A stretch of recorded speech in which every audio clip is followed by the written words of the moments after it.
श्री स्वामी समर्थ सगळ्यांना. तर मग आज होता बघा गुरुवार. तर मग मी अशी स्वामींची वगैरे सेवा करत होते.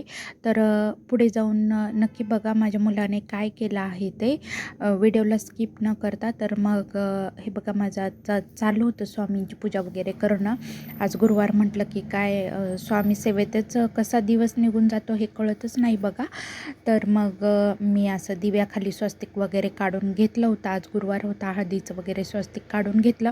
असं म्हणतात की हळदीचं वगैरे स्वस्तिक काढून त्याच्यावरती दिवा वगैरे लावला की लक्ष्मी पण आपल्या घरामध्ये टिकून राहते. तर मग मी अशा प्रकारे चौरंगावरती छोट्या हळदीचं स्वस्तिक वगैरे काढून घेतलं बघा. वरती दिवा वगैरे ठेवून घेतला आणि मग मला ना स्वामींची अशी पूजा केली की म्हणजे खूप छान असं मनाला प्रसन्न वाटतं बघा. तर तुम्ही पण करतात का स्वामींची सेवा वगैरे, स्वामींची पूजा? तर तुम्हाला कसं वाटतं, म्हणजे तुमचा काय अनुभव आहे मला कमेंट बॉक्समध्ये नक्की सांगा. तर मग बघा मी अगोदर दिवा वगैरे प्रज्वलित करून घेतला, एक फूल वाहिलं आणि आमच्या ना इथे असे कुंद्याला खूप छान असे फ्रेश फुलं, म्हणजे सध्या तरी सीझन त्याचा चालू असल्यामुळं असं इतके छान फ्रेश फुलं येऊ लागलेत बघा. तुम्ही माझे मागचे व्हिडिओ पण पाहिले असतील फुलं वगैरे तोडलेले. तर मग हे बघा मग मी स्वामींना अशी फुलं वगैरे घालून घेत होते. आता तुम्ही म्हणताल हिनं स्वामींना म्हणजे गंध वगैरे लावला नाही, त्यांना असं पुसून वगैरे घेतलं नाही. तर आमच्या इथे ना सगळेजणच स्वामींची सेवा करतात. तर सकाळीच आमच्या सरांनी वगैरे स्वामींना छान असं स्वच्छ पुसून घेऊन त्यांना गंध वगैरे चंदनाचा लावला होता बघा. अत्तर पण लावलं होतं आज गुरुवार असल्यामुळे स्वामींना. आणि त्याचा असा वेगळाच सुगंध की नाही आमच्या इथं छान असा म्हणजे दरवळत होता बघा. आणि इतकं छान वातावरण पण झालं होतं सकाळचं आणि प्रसन्न वाटू लागलं होतं. आणि मग त्यामुळं मग मी त्यांना परत वेगळं काही म्हणजे असं पुसून वगैरे घेतलं नाही आणि म्हणजे डबल असं गंध वगैरे लावला नाही, सकाळी लावलेला असल्यामुळे. मग त्यांनी फुलं वगैरे फक्त म्हणजे 1-2च घातले होते, म्हणून म्हटलं चला आता आपण आपली पूजा राहिली होती, नैवेद्य वगैरे दाखवायचा राहिला होता. मग मी खडीसाखरेचा वगैरे नैवेद्य असा दाखवला स्वामींना आणि फळ वगैरे म्हटलं आता ठेवून घ्यावं, एक तुपाचा दिवा वगैरे लावून घ्यावा. आणि मग आज मुलं पण घरीच होते बघा. मग माझ्या मुलांनी पण वगैरे स्वामींचं दर्शन घेतलं आणि मग मी आता छान असं तुपाचा दिवा वगैरे लावून स्वामींची आरती वगैरे करून घेणार आहे. तर मैत्रिणींनो, तुम्ही पण म्हणजे स्वामी भक्ती करतात का? स्वामींची तुम्ही काय काय सेवा करतात? मी तर म्हणजे अशा प्रकारे स्वामींची सेवा वगैरे करते बघा. आणि मग जपमाळ वगैरे करत असते स्वामींची. मला वेळ मिळेल तसं मग मी म्हणजे स्वामींचा जप वगैरे करते. तसं तर माझ्या तोंडामध्ये म्हणजे सारखं म्हणजे चालू असतं स्वामींचा जप वगैरे करणं. पण असं वेगळं काही म्हटलं की मग मी असं जपमाळ वगैरे घेऊन करत असते बघा. आणि मग अशा प्रकारे मग मी मोसंबी वगैरे पण ठेवून घेतली, स्वामींना धूप लावला आणि मग स्वामींची आरती वगैरे म्हणजे केली बघा. आणि मग आता हाच तर काय स्वामींचं सेवा म्हटलं की गुरुवार म्हटलं की दिवसभर म्हणजे सुरूच असते तोंडामध्ये श्री स्वामी समर्थ, श्री स्वामी समर्थ असं म्हणून. आणि मग कापूर वगैरे पण लावून घेतला. त्यात परत आज एकादशी वगैरे पण होती बघा. आणि मग असं म्हणजे आपण थोडीफार म्हणजे आपल्या वेळेतून थोडाफार वेळ असा देवासाठी वगैरे काढला पाहिजे बघा. म्हणजे आपला दिवस पण छान जातो आणि आपल्या मनाला एक वेगळीच पॉझिटिव्हिटी निर्माण होते बघा. मग मी अशी उंबरवट्याची वगैरे पण पूजा करून घेतली होती. आज हळदीचं वगैरे लेपन केलं होतं आणि दोन्ही बाजूनी स्वस्तिक वगैरे काढून घेतले. आणि मग त्यानंतर आम्ही आलो होतो बघा किचनमध्ये. मग आज आता मुलं वगैरे घरी होते, मग मला त्यांना नाश्त्याला वगैरे बनवून द्यायचं होतं बघा. मग आणि त्यातनं परत मला चहा पण प्यायचा होता. आणि मग आता आज मुलं घरी म्हटले की चहासुद्धा प्यायला वेळ नसतो बघा. मग मी मुलांना खायचे होते उत्तप्पा वगैरे. देवाची पण पूजा वगैरे झाली होती. छान असा अगरबत्तीचा सुवास सगळीकडे दरवळत होता बघा. आणि छान असं प्रसन्न वाटू लागलं होतं. त्यातनं परत आज मुलं पण घरी होते म्हणून म्हणजे छान असं सकाळी सकाळी वाटत होतं. नाहीतर रोज असं शांत शांत वाटतं मुलं वगैरे स्कूलमध्ये गेले की. आणि मग मी त्यांना अशा प्रकारे उत्तप्पा वगैरे करून देत होते बघा. मग असं असे आयटम करायचं म्हटलं की मुलं घरी असले कीच आपल्याला म्हणजे करायला पण वेळ मिळतो आणि आपणही करतोच बघा. नाहीतर मग रोजच्या रुटीनमध्ये म्हटलं की आपण टिफिन वगैरे बनवून देतो आणि मग हे असे आयटम आपल्याला टिफिनमध्ये देण्यासाठी म्हणजे आपण नाही बनवून देऊ शकत, कारण की ते गरम वगैरे आपण टिफिनमध्ये पॅक केलं की बघा ते मऊ होऊन जातात आणि मग नाही खाऊ वाटत थंड पण झालं की. आणि मग हे असे आयटम जे असतात ना ते म्हणजे गरम गरमच खायला वगैरे छान लागतात बघा.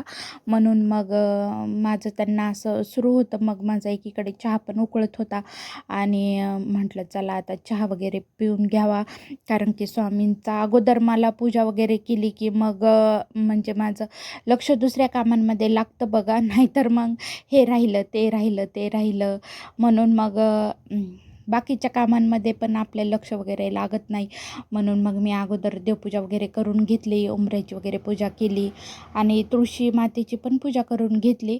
आणि मग नंतर तोपर्यंत माझे मुलं वगैरे पण रेडी झाले आणि सकाळी फ्रेश झाले. मग म्हटलं चला आता ते बघा त्याचं कसं सुरू होतं खेळणं बॅट बॉल.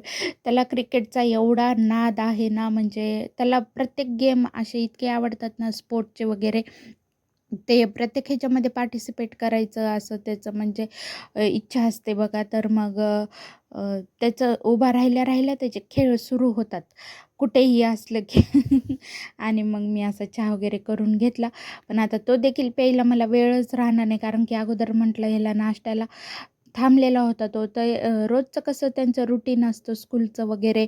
आणि मग त्यांना आपण टिफिन वगैरे बनवून दिलं की ते स्कूलमध्ये वगैरे घेऊन जातात बघा. आणि मग त्यांचं म्हणजे त्यांच्या त्यांच्या टायमिंगनुसार त्यांचं खाणं-पिणं वगैरे व्यवस्थित होऊन जातं. आणि मग घरी असले की लेट उठणे, लेट सगळं आणि मग भूक कंट्रोल होत नाही. पुन्हा मग लगेच भूक वगैरे लागते. तर ते करून देऊस तर पण मग दम नसतो. "दे लवकर, दे लवकर मम्मी, झालं का नाही?" असं वगैरे त्यांचं चालू असतं बघा. तर मग माझ्या मुलाने नाही का, मी तुम्हाला सुरुवातीला सांगितल्याप्रमाणे माझ्या मुलाने नाही का हे केलं होतं बघा, सायन्सचा प्रोजेक्ट वगैरे केला होता. आता त्यांचा SA2चा सिलेबस वगैरे चालू झालेला आहे. CBSE वाल्यांचं थोडंसं लवकरच असतं ना. मग त्यांना AC2चे वगैरे प्रोजेक्ट दिले होते बघा करायला. तर त्यांनी इतका छान असा प्रोजेक्ट केला होता ना, तुम्ही म्हणजे व्हिडिओमध्ये बघा तुम्ही. मी थोडंसं त्याचा व्हिडिओ काढून म्हणजे ह्याच्यामध्ये टाकलेला आहे. तर म्हणजे एवढे लहान मुलं असून पण म्हणजे त्यांना कसं म्हणजे त्यांचं डोकं चालतं ना बघा ना. ह्यालाच तर म्हणतात AIचं म्हणजे AIचं युग आहे म्हणून. हे काही आपल्या काळामध्ये असं नव्हतं बघा. आपल्याला प्रोजेक्ट वगैरे देत होते, पण माहिती वगैरे गोळा करून आणा म्हणायचे आणि मग ते लिहून द्या म्हणायचे प्रोजेक्ट पेपरवरती वगैरे. मग आपण न्यूजपेपरमधून म्हणा, कुठूनही म्हणा, असं माहिती वगैरे गोळा करत होतो आणि माहिती गोळा करून नंतर त्याला छान असं कलरफुल पेनाने वगैरे लिहून त्याला कलरफुल बनवून आपण ते सबमिट करायचो बघा स्कूलमध्ये वगैरे. पण आताच्या ह्याच्यामध्ये तसं नाही आहे बघा. ह्यांना लाईव्ह प्रोजेक्ट असतात, म्हणजे की ते लिहिण्याचे प्रोजेक्ट वगैरे नसतात त्यांना की नाही. डायरेक्ट ते म्हणजे तयारच करून त्यांना प्रेझेंटेशन करावं लागतं बघा त्या ह्याचं. आणि त्यांना सांगावं पण लागतं की म्हणजे हे कसं तयार केलं आहे वगैरे असं. जसे की म्हणजे इंजिनिअरिंगचे वगैरे स्टुडंट कसे बनवतात ना, त्या प्रकारे माझ्या म्हणजे मोठ्या मुलांनी वगैरे प्रोजेक्ट तयार केला होता बघा. आणि मग हे बघा तो पण आला होता असा रेडी होऊन. मग मी एकाला दिला होता नाश्ता. आता म्हटलं दुसऱ्याला पण द्यावा. आणि मग दूध पण माझं एकीकडे गरम करायला ठेवलं होतं. मग मी त्याला पण दिला आणि अशा प्रकारे माझं चालू होतं बघा म्हणजे उत्तप्पे वगैरे बनवणं. आणि मुलांना असं काहीतरी रोजच्या ह्याच्यातून वेगळं काहीतरी म्हणजे करून देणं. ते पण मुलं पण बोर होत नाहीत सारखं-सारखं भाजी-पोळी वगैरे खाऊन. तर त्यांना मी असं चेंजिंग म्हणून सारखं काहीतरी बनवून देत असते बघा. आणि मग हे पहा त्यांचं मग नंतर असं म्हणजे नाश्ता वगैरे करून त्यांचं सुरू होतं आणखीन थोडंसं काहीतरी काम त्यांचं राहिलेलं होतं त्याचं. म्हणून त्यांनी त्याला डबल उकललं, डबल त्याचं त्याला म्हणजे सुरू होतं. लाईट वगैरे काहीतरी लावायची राहिली होती वाटतं. तर त्यांनी ना एवढं सुंदर असं मिनी कूलर वगैरे बनवलं होतं बघा. आणि खरंच म्हणजे एवढ्या म्हणजे 7वी-8वीच्या मुलांना म्हणजे हे प्रकार पण त्यांना तयार करता येतात इलेक्ट्रिसिटीचे. आपल्याला तर अगोदर म्हणजे आपण नुसतं बटनाजवळ पण गेलो तर म्हणत होते, की "अरे करंट लागल, लांब सरका तिथून" वगैरे असं आपले आई-वडील वगैरे आपल्याला सांगायचे बघा. आणि आत्ताची मुलं म्हणजे चक्क वायर वगैरे त्याचं खोलून म्हणजे पूर्ण मी त्याला म्हणत होते दोनदा, "साई तुला म्हणजे शॉक लागेल, करंट बसेल, तू रेड कलरचा वायर घेतला." तो म्हणला, "नाही मम्मी ह्याचं नसतं लागत" वगैरे. मग त्यांनी त्याचं वायर वगैरे छिलून घेतलं वरतून मधून तांब्याची वायर काढली आणि मग त्याचं असं खोलाखोली करून त्यांचं जोडाजोडी त्यांचं फ्रेंड्स वगैरे पण आले होते बघा. आणि त्यांचं चक्क अशा प्रकारे म्हणजे त्यांना भीती नाही वगैरे काही नाही आणि त्यांचं सुरू होतं ते म्हणजे प्रोजेक्ट वगैरे बनवणं. तर म्हणजे खरंच बघून म्हणजे आजकालच्या एवढ्या कमी एजच्या मुलांना असं काहीतरी बनवताना बघून म्हणजे खरंच किती कौतुक वाटतं ना, की आणि हे म्हणजे आता ह्यांनी तरी म्हणजे हे बनवलंय. ह्याच्यापेक्षा आणखीन काही-काही आता पाहायला भेटतात बघा त्यांच्या स्कूलमध्ये गेले, की एस-ए-2च्या वेळेस ते ठेवतात असं प्रेझेंटेशन करून वगैरे पाहण्यासाठी आणि पॅरेंट्सला पण म्हणजे की हे मुलांनी बनवलं आहे वगैरे असं म्हणून. आणि गेल्या वर्षी पण त्यांनी खूप छान केलं होतं. सोलार सिस्टीम केली होती. परत म्हणजे सौर ऊर्जा असं अशा प्रकारे त्यांनी बनवलं होतं बघा. म्हणजे सूर्यापासून प्रकाश मिळवून नंतर डायरेक्टली लाईट लागणार अंधार झाला की असे पण प्रोजेक्ट त्यांनी गेल्या वर्षी तयार केले होते. तर म्हणजे इंजिनिअरिंग सारखंच ह्यांना पण म्हणजे शिकवल्या जातं बघा. आत्तापासून त्यांना तो डेमो वगैरे तयार केला जातो आणि ते मुलं पण तसे म्हणजे तयार केले जातात बघा. तर म्हणजे ह्यालाच तर मला तरी असं वाटतं, की एआय वगैरे असं म्हणतात का? तर तुम्ही मैत्रिणींनो माझ्या म्हणजे मताला वगैरे किंवा तुम्हाला कसा वाटला हा प्रोजेक्ट वगैरे तर तुम्ही कमेंट बॉक्समध्ये नक्की सांगा बघा. आणि खरंच आपण ह्या मुलांना असं म्हणू शकत नाही, की हे बाबा आमच्या काळामध्ये वगैरे हे असं नव्हतं किंवा तसं नव्हतं आणि आम्ही आमच्या काळामध्ये वगैरे अशा प्रकारे केलेलं नव्हतं. आपला काळ कुठं आहे आणि आता ह्यांचा काळ कुठे म्हणजे खरंच किती चेंजिंग झालेलं आहे बघा. त्यानुसार आपण पण चेंज व्हायला पाहिजे.